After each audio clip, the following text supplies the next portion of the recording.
the moment that happens, it's like, okay, yes, maybe they may not treat themselves all that great, but they'll treat their partner exceptionally well.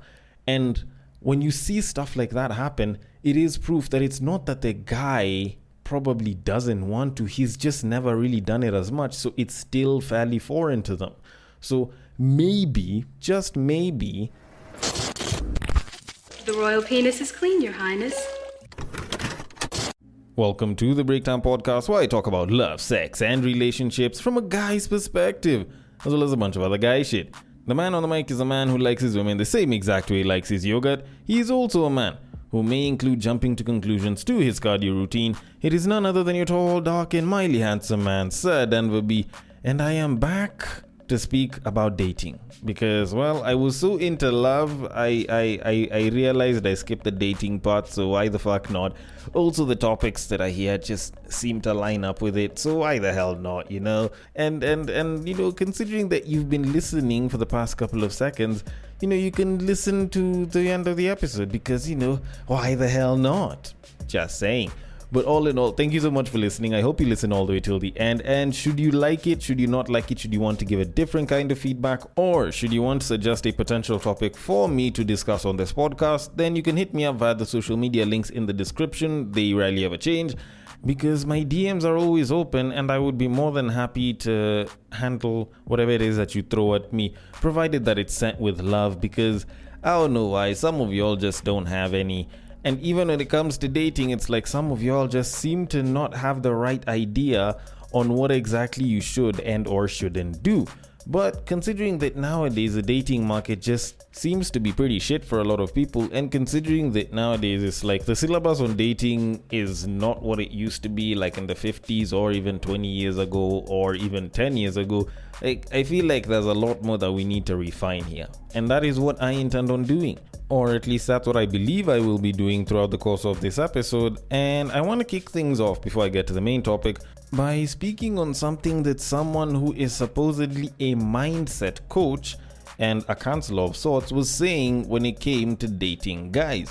Now, I'm not gonna lie to you, I just thought that she was chatting a bunch of shit. But before I can discuss exactly what it is that she said, let me at least let the clip play, because it came from a lady known as Muthoni Mukiri, who is a mindset coach and influencer and counselor on IG. And she was busy talking about how apparently if you start getting to know a guy, then he tells you that he doesn't celebrate birthdays and Valentines, you should run away. So let me just let the clip play, then I can get into my thoughts on the entire thing. So without further ado... So let's talk. If you start getting to know someone, a guy, and then he tells you that he doesn't celebrate birthdays and Valentines. Why do I need a specific day to buy you a gift? Those things are not important to me. Please leave that man alone. Please run away. Because you will come to cry pale kwa ile kiti during our sessions. When you've gotten married to that guy and your marriage has become miserable, he doesn't take you anywhere. Even Sunday afternoon family outing hakuna. Even vacations hakuna. And this person has money. But because he's a low effort guy and you accepted that, you will suffer there. So don't be with someone who is not treating you how you deserve to be treated. Please don't be an understanding girlfriend. Can you stop? If someone tells you, oh, I don't celebrate Valentines, even birthdays, they're not important to me, please leave that man alone. Can you leave that man? Wachana na huyo mtu kabisa. Okay.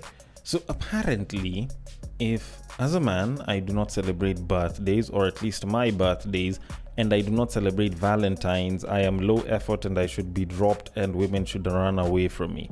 I don't know. I've got questions about this entire thing. And yes, I know I started by saying that I think she's chatting a bunch of shit, but at least let me take people through the motions and let me cook so that you can also understand where I come from when I say that she's chatting a bunch of shit. Now, when it comes to your typical guy in, at least let me just speak for Kenya. I can't say for a lot of other places, hell, probably even mainly for Nairobi, but I do think that this applies to just most people generally in this country. Like, if you're saying that you're going to drop every guy that does not celebrate birthdays and or Valentines, I feel like you've probably gotten rid of like 70, 80, maybe 90 hell, even more than that worth of guys. And yes, I know 1% of like all the guys in this country is still a lot of people, but come on, bruh. Like, I feel like the bar should not be used there, and I have a particularly good set of reasons why. And it's usually statements like these from people like this that usually remind me that taking relationship advice from people on the internet might not be a great idea for a lot of people, save for myself. But, then again, I do also like to end my episodes by saying that I'm probably wrong about shit. So, at least I leave some room for you to critique shit. But with that said, now considering that this is internet-based relationship advice, I am going to give you some internet-based explanations for said advice. Now, there was an unpopular opinion that I saw on X sometime last year where someone said that boys aren't easier to raise, they're just easier to neglect. And that was in reference to the boy child. It was just a bunch of unpopular opinions that people are just throwing out, and someone said that. And to be honest, when you kind of think about it, it is actually true. If you don't celebrate your son's birthday, you probably might not get as much backlash as opposed to if you don't celebrate your daughter's birthday. Your daughter might come up and be like, oh, daddy, what am I going to do? Oh, mommy, what are we going to do? And if you guys don't celebrate shit a couple of times, it's gonna seem like, you're supposed to help make your child's life a lot better. Why aren't you doing something about that? But when it's a young man, it's like, oh no, it's okay. You shouldn't be looking forward to shit like that. And when you kind of think about it, that translates into guys growing up. For me, like, yes, I loved celebrating my birthdays, but it's not like I celebrated all of them. And depending on the circumstances, I wouldn't celebrate a lot of my birthdays. But even then, that kind of pushed me towards a point in time in my life where I stopped putting as much emphasis on celebrating it, but rather, what experience I would want for myself, and I'd use it to like do other shit, like maybe reflect and shit. Or maybe, I can just carry it out like a regular day, and then hopefully if someone notices and they wish me a happy birthday, I'll be happy and shit. But that's not the same experience as like every other babe or even every other guy. So when you expect guys who mostly haven't had a chance to celebrate their birthdays per se, like babes will go all out, they'll have a budget, they'll buy dresses, they'll have outfits, they'll have like full-on celebrations and shit. But guys will just sit down and they'll probably talk, and maybe they might choose to go and do something fun as a squad. But more often than not, you find that most guys don't really celebrate their birthdays all that much here, save for maybe going out and drinking a little bit more. And that just means you getting more alcohol into your system for closer to zero bob, because your friends are like, oh shit, it's his birthday, we're getting him drunk. So essentially, it's not like guys don't celebrate or don't want to celebrate. It's just that we haven't been conditioned to celebrate our birthdays as much. And when you think about it, a lot of times, just because a guy doesn't celebrate their birthday doesn't mean that they won't celebrate yours. And this is something that you actually notice quite a bit. Like, there's this thing that someone once said where girls grow up all their lives being conditioned on how to be treated like princesses, and guys grow up and for most of their lives they're basically taught how to treat a babe like a princess. So the moment that happens, it's like, okay, yes, maybe they may not treat themselves all that great, but they'll treat their partner exceptionally well. And when you see stuff like that happen, it is proof that it's not that the guy probably doesn't want to, he's just never really done it as much, so it's still fairly foreign to them. So maybe, just maybe, if you asked him how he shows himself self-love, and ask if he's willing to like celebrate certain holidays and events with you, and he says no, or he gives excuses about it, then maybe, just maybe, you can think about running away and considering the dude a red flag. Now, granted, like, Shorty also mentioned Valentine's. Now, I will be particularly honest. I may celebrate my birthday, but personally, I've never really been the biggest believer of Valentine's. And anyone who's listened to this podcast long enough has probably heard me bicker on about it. But the long and short of it is, I personally do not see why you need to celebrate love on that particular day. If anything, I feel like if you are going to celebrate love with your partner and being with your partner, you can do that on your anniversary. That is one of the reasons why celebrating your anniversary makes sense. So doing that on your anniversary and on Valentine's Day doesn't entirely carry as much weight, not unless if you're celebrating all of them on one day, which is probably going to be on Valentine's Day. It's kind of like you celebrating your existence on this planet for another year on your birthday, and then also celebrating your existence on this planet when you're like whatever age and a half. So like, let's say if you're 33 and you're about to turn 34, you celebrate again at 33 and a half, or at like 33 and a third. And to make matters worse, you're telling people to come and celebrate with you and to use their money, and you are mostly just going to focus on looking good. Like, I don't know if it's just me, but that shit sounds a little bit selfish, in my opinion. But then again, that's just me. And when I kind of look at it, like, for the most part, like, celebrate that shit on your anniversary. And maybe it's just because I'm a guy here and I'm not a babe, but if you've ever noticed, during Valentine's Day, shit is just more expensive. Like, if you had your anniversary on a different day, you could still celebrate your partner for a much lower cost. And yes, I know you're supposed to splurge on your partner and spoil them and not make them feel like they're a financial burden. But the truth is, at the end of the day, it's still your money in the pocket. And if anything, why not save some money and still make your partner feel special? But anyways, that's just me. Maybe I'm a red flag for saying all of this shit. I don't know. You can decide that and you'll tell me in the DMs later on. But all in all, like, for me, I still celebrate birthdays and I would still celebrate anniversaries. So either way, maybe I'm wrong, and I'm gonna leave it at that and move it on to our main topic of this episode, which doesn't involve you in a relationship or trying to get into a relationship and running away, but rather retaining someone in a manner that may not actually keep them for very long. Now, you find that nowadays people talk about how like relationship breakup pain is usually bad, but the worst one is when it's like a situationship or someone that you got to know for a fairly short period of time and you are really into them. And while it does seem weird, it is actually true. That one I can tell you from personal experience. That shit hurts. Like, that shit hurts a lot. But granted, considering that I haven't really been in a long-term relationship, maybe I don't know what that pain is supposed to feel like or what it is really. But anyways, all that aside, I figured, let me see if I can try and reduce the number of, short-term meetups that seem like they have some potential, and then, stuff goes sideways. Because I stumbled across a particularly interesting post on Reddit where a lady was busy going off and she was like, men why? So that's the title of her post. And she kind of went off about this guy that she had started speaking to, who had basically texted her first, and they started talking for a bit. And, the guy really seemed to appeal to her pretty well. And, she ended up falling for a dude. And then after a short period of time, after talking to this guy, eventually this guy started showing like zero interest at all. And then when she complained, dude tried to like sort of pick things back up, but it's like it just got to a point where the guy just stopped talking to her and shit. Now, I am going to read this story, then I can get into my thoughts on it, because I feel like there's a lot that can be said here, and I think there's a lot that can be learned here. So the post says, and I quote, "He texted first. He replied quickly. He engaged in conversation. He flirted. I flirted back, reminding myself I hate having to hold back my lover girl behavior. He called me cute and said he liked my niches. He called me. He got me attached. Then, out of nowhere, he barely responds. His replies slow down. He starts acting distant. I communicate and explain that I can't stand for such inconsistency. He clings me on again just enough to keep me still attached. Days run by. Again, he starts slowing down his replies. The flirting stops.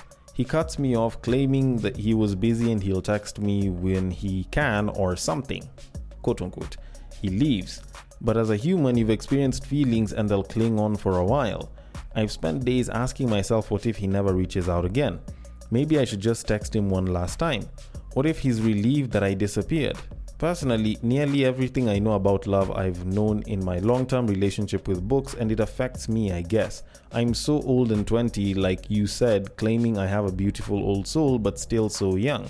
But I've overanalyzed everything to the point where I don't feel anything anymore. Can't even be mad because I get it. Everyone's got their own side, and I know I was a placeholder for the next, or maybe someone to keep your boredom at bay. All these little pieces I experienced in the 2 weeks I can't just forget. They say you can't forget feelings, and I now know that. I hate that I feel and fall too much for my own good. End quote. Okay. Now, one of the first things that I saw in this post when I went to the comments is how people are busy talking about how dude was probably love bombing her, or he was breadcrumbing her, which is, the act of basically quote unquote leaving breadcrumbs. So you appeal to someone, so you give them something that they like, and then now you start serving it in small doses so that they stick to you and they sort of cling on to you. And I don't know, considering that this was an interaction that happened over 2 weeks, it's a little too short to say whether it was actually love bombing or breadcrumbing. But it does seem particularly likely that it was more the latter than the former. And by that I mean breadcrumbing. Considering that, the guy basically did everything possible, or just reached out and started talking to her, and then she kind of caught feelings for the dude.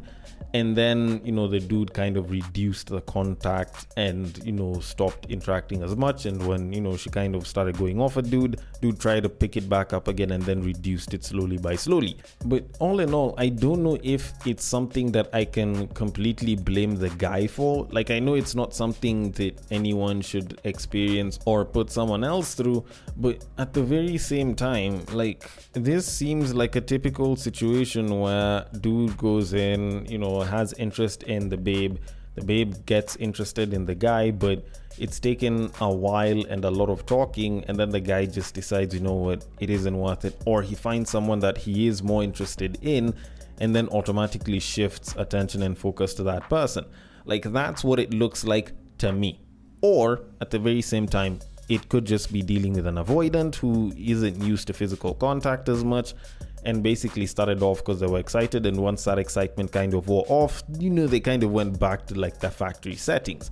But I could be wrong on that one a little bit more than the one that I just mentioned before that. But with that said, I feel like the other thing that we need to look at is just how quickly she fell for dude. Now, don't get me wrong, catching feelings, being in love, those are two totally different things, and the difference can be a little bit ambiguous. But all in all, like, I feel like to some degree, like, whether people want to come in and complain, it was her fault, why is she falling for someone like after a short time, like, at the end of the day, I feel like it's expected. Like, fine, yes, people never used to talk about falling for someone within the first couple of weeks, like, not unless if they were originally interested in the person. But I feel like this is something that is more expected today, just mostly because when you look at it, like, we have more people that have produced books and have given talks on the art of seduction, seducing people, attracting the opposite sex, trying to attract a mate, and so on and so forth. So there are quite a number of people that know how to create that attraction and retain your attention so much so that you are actually interested in said person or said people. But now the issue that usually springs up is because there's not that many people that teach you how to retain that sort of thing that you have with someone. So most people expect it to be almost like a natural thing, where it's like, you need to know how to seduce a babe, then after that, you can basically just kind of keep things going along. But yet sometimes the excitement is gone. Sometimes you've already bagged the person, so it's not like you're really trying to put in any extra effort because maybe it felt like it was too much for you. But essentially, like, there's just not that many people that know that much about retaining or being consistent about showing your attraction to someone after you've already bagged them. But like I always say, then again, it could just be me that doesn't entirely know it or know of too many people, but I feel like we just don't have enough people that speak on that as much. But all in all, I don't think it's wrong for you to fall for someone so early. It just means that you are very emotionally inclined towards falling for someone. So you probably might need to be a little bit more guarded initially. Not that I'm saying you should be, but you should always learn to kind of try and pace yourself just generally as a person. But with that said, like, it sounds like these guys didn't do a lot of meeting up. And I think that's where my main problem with this entire thing was. because I'm a very big proponent of the moment you start talking to someone, the moment you basically start hitting on someone, one of the first things that you need to work on is meeting up with them. Like, try and meet up with them as soon as possible. Like, that is probably one of the best things that the two of you can do, because the moment that happens, you can either create a further attraction for this person, you can get to know more about this person, and it'll help you know for a fact if this is someone that you want to be with, if you don't want to be with this person anymore, if the attraction is a little too good to be true, or if there's something else that might turn you away or bring you closer and make you want to be with this person long term, or just generally be with this person just from the start. Because if you don't actually pay attention, and if you don't actually do this in a very intentional manner, you find that people nowadays will end up texting each other for weeks and hell, sometimes even months before they meet up. And the moment that you had a shot with someone, the moment you started talking to someone, you could have had this person really, really wanting to be with you or really wanting to meet up with you and see if there's something that can happen between the both of you. And then over time, you end up being thrown into the friend zone regardless of gender. And now it's like whatever shot you had initially, now it's automatically gone. And yes, I know there's people that are gonna be like, oh, if fate decides that we should be together, then cool. If not, then it's cool. But hey, come on. I feel like fate would not want you to just sit and do nothing and wait for it to work. You need to do something so that fate can also help you out. I tend to think of the world that way. Some action needs to be done for fate to actually do its thing. Otherwise, if you just sit and you wait for fate to give you someone, I feel like most of what you're doing is just an exercise in achieving nothingness. Because how the hell is fate supposed to help you if you're not doing shit for you? But then again, could just be me. But all in all I'm trying to say is, if you are talking to someone that you'd potentially like to be with, or you'd potentially like to be involved with in some way, shape or form, then always push for a meetup as soon as possible. That's just how I kind of think about it. And I think maybe that's just how I learned from my days, listening to pickup artists. Maybe it could just be me that prefers face-to-face meetups.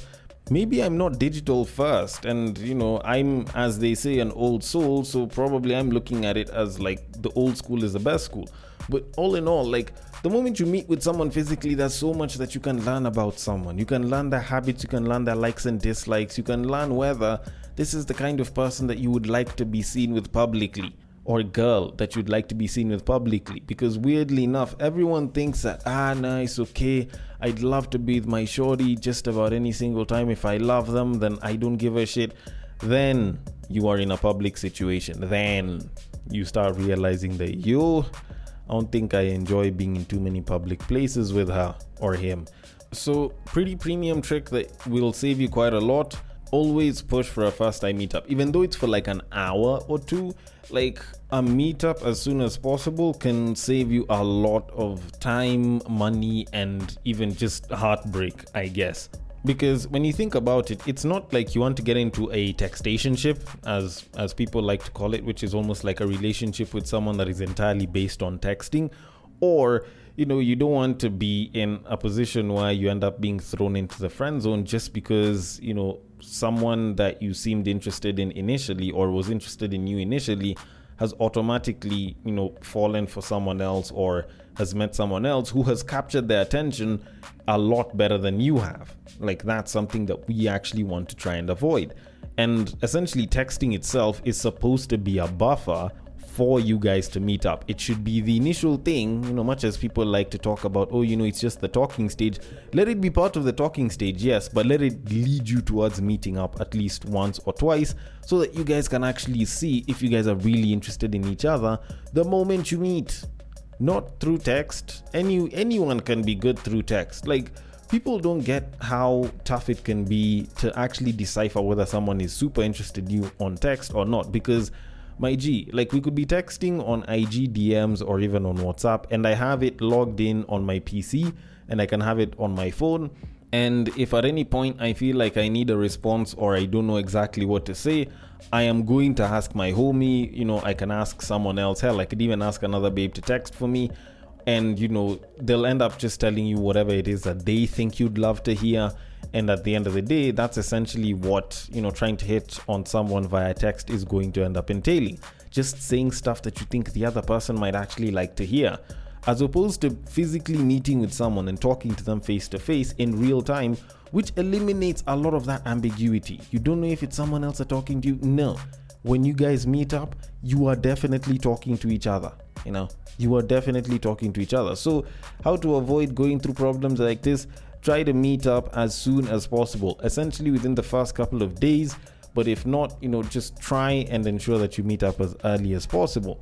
And to kind of conclude in all of this, what I will tell you is that dating is a business of attraction and attention, So if you have the attraction and if you have the attention, do your best to retain it and maintain it as much as possible. Don't overpromise and underdeliver. Just promise what you think you can achieve and get as close to it as possible and try to just maintain it there.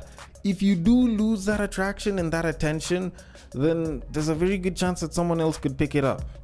They'll pick up what it is that you dropped and they might just move with it a hell of a lot better and a hell of a lot faster than you can and bag the person that you want to be with. So if you can do it, you do it and try to maintain it as much as possible. If you can't, then someone else might just pick up what it is that you want. Although then again, I could be wrong about this just the same way I could be wrong about a lot of other things. So either way, I want your thoughts on it. The DMs are open on IG. It is at the Breaktime_podcast. On Facebook, it is at the Breaktime Podcast. On X, it is at Bagaka the D. And on Bluesky, it is at the breaktimepod.bsky.social. Thank you so much for listening all the way till the end, and I will catch you guys on the next break. But what I believe is that if you put a pastor and a prostitute in one room, one is likely to convert the other.